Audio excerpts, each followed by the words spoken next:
So I want to talk about Liquity protocol. Okay, it's a interest-free collateralized borrowing protocol and stable coin with novel batched and instant liquidations. Okay, as you know, most DeFi protocols require to pay an interest rate from about 3% to 10% per year, and sometimes that can shoot up, like we saw in Maker last year. If the interest rates could go up to 20%, right? But Liquity is different. It's 0% interest free, right? But it's not really interest free, but because you do pay a redemption fee and a one-time borrowing fee. So when you open your position, you got to pay a fee, and when you close a position, you pay a fee, right? It has a low collateralization ratio, which of 110%, which is one of the lowest I've seen so far. Maker is about 150%, right? It's highly efficient liquidation mechanism of the Liquity protocol that enables you to get the most liquidity for your Ethereum. Okay, we'll go into that a little bit, and then the other thing was that it's robust and stable. So when you deposit your Ethereum, right, it gives you you can claim the LUSD. So the protocol's algorithmic governance and the direct redeemability of LUSD ensures the stablecoin remains pegged to the US dollar. Okay, and holders of the LUSD can provide stability to the system while benefiting from the liquidation gains and liquidity rewards. So there's a pool, right, where it's made up of front-end operators and stakers. So when there's a liquidation, the LUSD is burnt, right? So that assures the price stability of that LUSD. But on the other hand, the remaining collateral that has been deposited will be put inside the pool, and it will be shared amongst the front-end operators and the stakers as well. Okay, so if we talk about the front ends,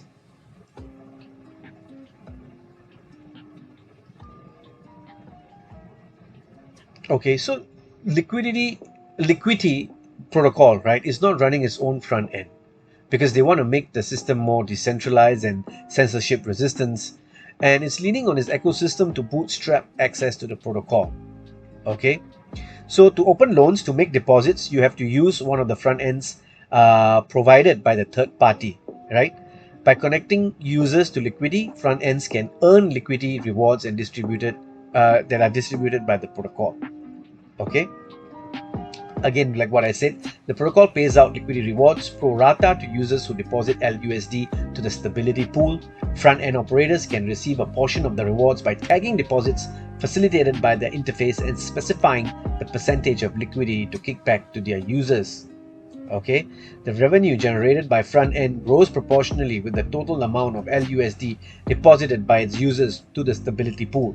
So you can choose how much kickback that you want to give if you decide to run and become a front-end operator. So I'll show you a few front-end operator like Zerion, Liquity app, and Liquidify, right? These are the ones that are running. So there are more than that. There are a lot more, right?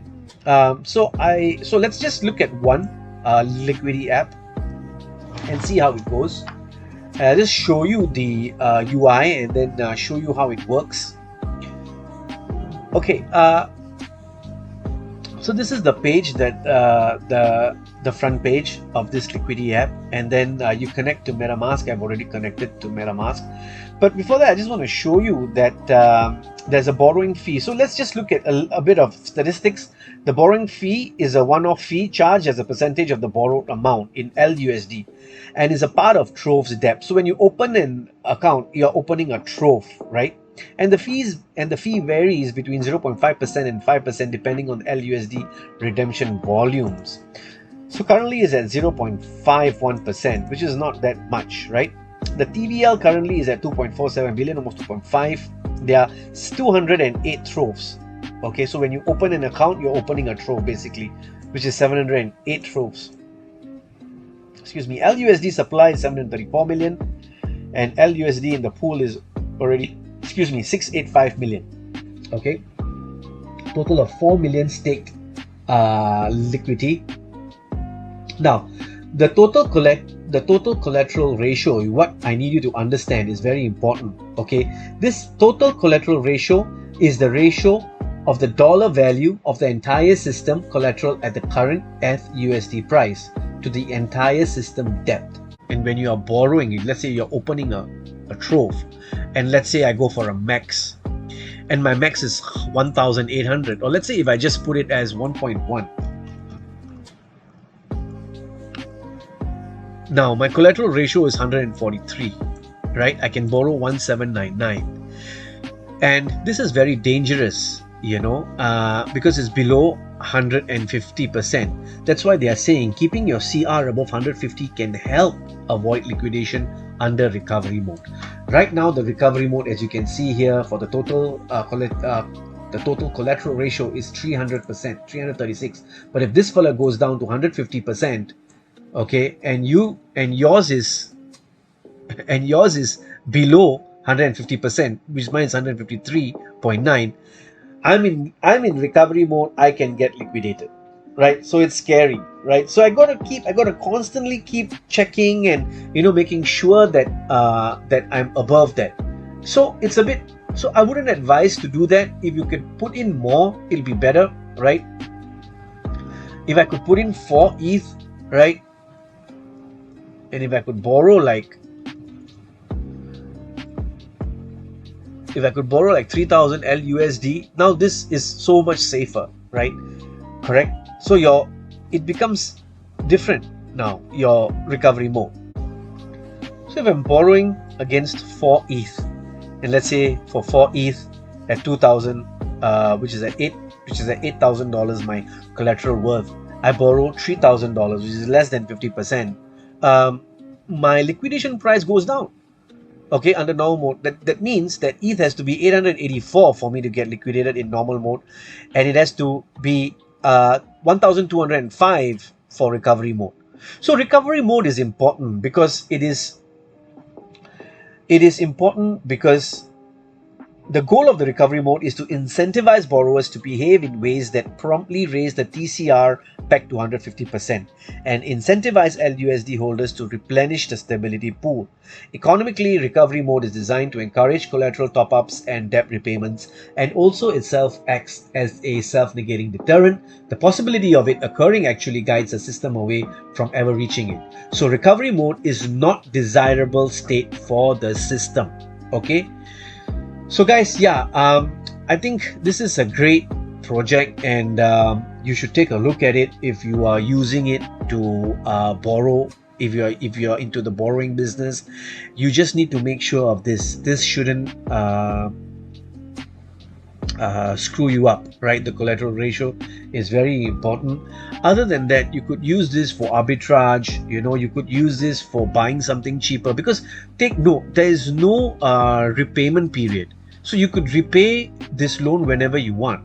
So that's a good thing about this, because I can keep it as long as I want to, and I take out 3,000 LUSD, I buy something lower, and if I make profit in that whatever altcoin I have, and I can just pay them back. Or I could take this 3,000 LUSD and stake it and end up gaining the I can be incentivized with Liquity rewards, as well as Ethereum rewards. Don't forget that, because the collateralized Ethereum that is liquidated, that goes back into the stability pool, right? So you get rewards on that as well. So you get the ETH rewards, you get the LUSD rewards. So you could use that for just rewards purposes. I don't know how you're gonna do.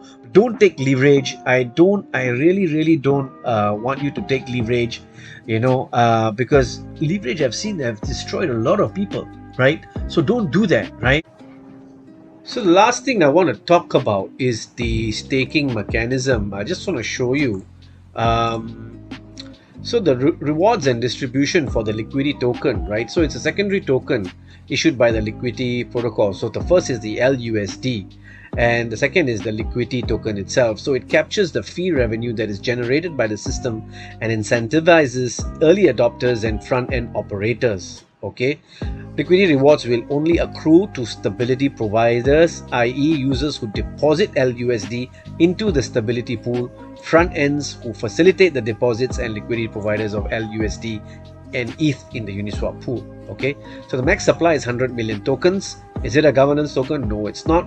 So the ways how to earn liquidity I've already mentioned, and you can take that liquidity, that Liquity token, and you can actually stake it. And